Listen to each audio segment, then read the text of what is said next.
So I started photography because I really wanted to get into animation, which is just a series of stills.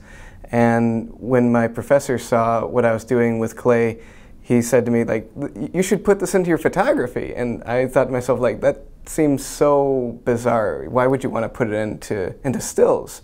But the more that I thought about it, I could put so much more detail into each character. And instead of worrying about all the smudges, I was focusing more on the composition and like the real art form.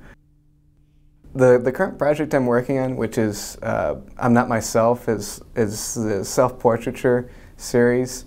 And I really don't feel great about looking at pictures of myself, but I've taken at least 2 or 3 shots where I don't have like a shirt on, and you know, I don't feel really comfortable in my own skin. I definitely feel like this past semester has been like liberating, and you know, not like the sense of no clothes on, but it has been some of that. There's been some awkward moments, but when you like get that reaction of like shock, you know, like, oh my gosh, I wouldn't expect that from John. That's so good. Like, that's a good place to be. It's like, you haven't seen this before. This is a new direction.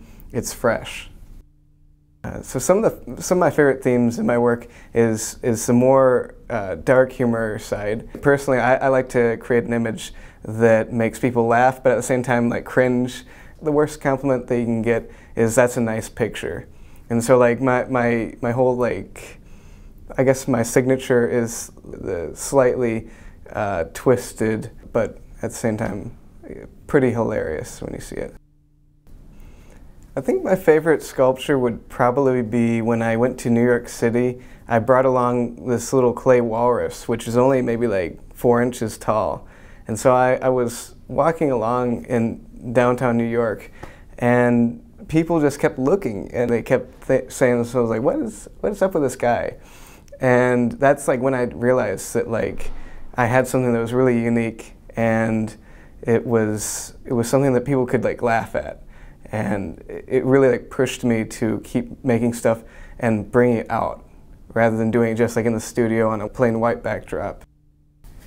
What really inspired me was when I was really young, I got into an accident, and it wasn't really until recently that I got better. But that kept me from going out and playing sports. But it really helped me to develop like creativity and like developing a world inside my own head.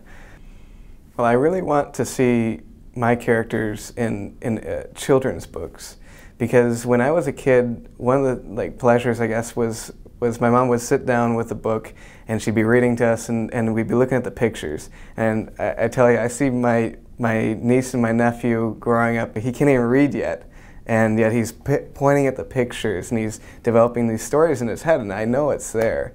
And I just want to like inspire kids to kind of stay creative. My life goal is really to get kids looking back into books. When I'm sitting there on like the way home from a trip, like on the way home from Colorado, I came up with at least 4 different ideas for my self-portraiture series. Being in the moment and like allowing yourself to suffer through the boredom of life allows your brain to really just like focus in on its more creative side, because you have to fill in that void of daily humdrum. That's what I really love about art, is that like you're always learning, and if you're doing a project that you say like this is easy, or like if people say that your work is like looks like it's easy, it's time to step it up a notch.